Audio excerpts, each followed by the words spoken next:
Iran पर बहुत बड़े हमले की तैयारी में है अमेरिका। ये इस वक्त की सबसे बड़ी खबर। सभी स्टेल्थ मिसाइलों को जंग में उतारेगा अमेरिका। सभी जासम क्रूज मिसाइलों से ईरान पर हमले संभव हैं।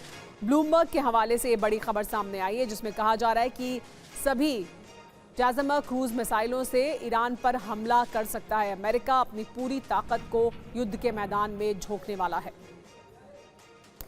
तो ईरान पर अमेरिका मिसाइल वर्षा करने वाला है। ईरान पर होने वाली है मिसाइल वर्षा अमेरिका द्वारा। ईरान पर ये बहुत बड़े हमले की तैयारी है। लॉन्ग रेंज स्टेल्थ मिसाइलों से ये हमले होंगे। सभी स्टेल्थ मिसाइलों का इस्तेमाल संभव है। जाज़म जैसी लॉन्ग रेंज मिसाइलों से यह हमला किया जा सकता है। पहले 30 दिन में 1000 जाज़म मिसाइल का इस्तेमाल होगा। बड़ी बात क्या है वो समझिए। F-15E की तबाही के बाद अमेरिका बहुत सतर्क है। अब कम नुकसान चाहता है अमेरिका। जाज़म जैसी मिसाइलों से कम नुकसान की आशंका है। जाज़म की ताकत क्या है वो भी जान लीजिए। दुश्मनों के रडार इसे पकड़ नहीं पाते हैं। सैकड़ों मील दूर से तबाही की क्षमता रखती हैं ये मिसाइलें। पायलटों को कम खतरा होता है। दुश्मन के क्षेत्र में अंदर तक हमला हो सकता है। 600 मील दूर से हमला करने में सक्षम हैं। यानी जिस तरह की स्थिति पैदा हुई जिसमें अमेरिका के फाइटर पायलट को बाहर निकालना पड़ा ईरान से, अब उस तरह की स्थिति ईरान में नहीं चाहता है अमेरिका, और इस वजह से इन मिसाइलों का इस्तेमाल कर सकता है। ट्रंप ने लेकिन ईरान में कयामत ढाने की नई धमकी दे दी है। कुछ घंटे बाद ईरान पर सबसे भीषण हमलों का एक नया दौर शुरू हो सकता है। आशंका है कि अमेरिका ईरान के एनर्जी ठिकानों पर बड़े हमले कर सकता है ताकि पूरे देश की बिजली और सप्लाई ठप हो जाए। लेकिन ईरान भी पीछे हटने को तैयार नहीं है।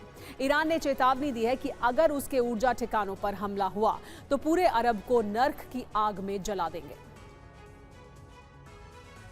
याद है जब मैंने ईरान को 10 दिन दिए थे कि या तो समझौता करे या हॉर्मुज़ स्ट्रेट को खोल दे। समय खत्म हो रहा है। 48 घंटे बचे।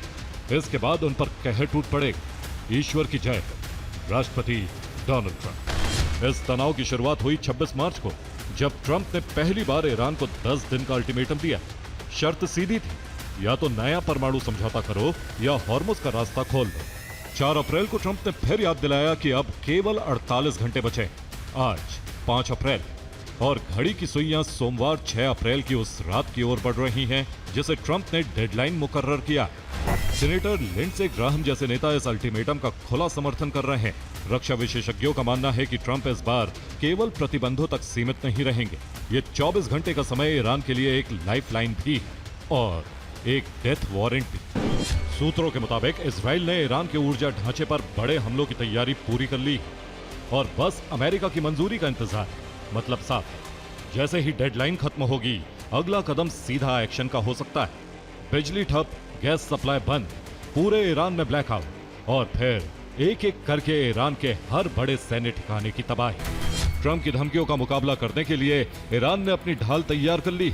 अब हॉर्मुज़ से गुजरने वाले हर जहाज से टोल टैक्स वसूला जाएगा। अमेरिकी और इजरायली जहाजों के लिए इस रास्ते पर नो एंट्री होगी और ईरान ने धमकी दी है कि अगर अमेरिका ने हमला किया तो पूरे अरब को नर्क बना देंगे।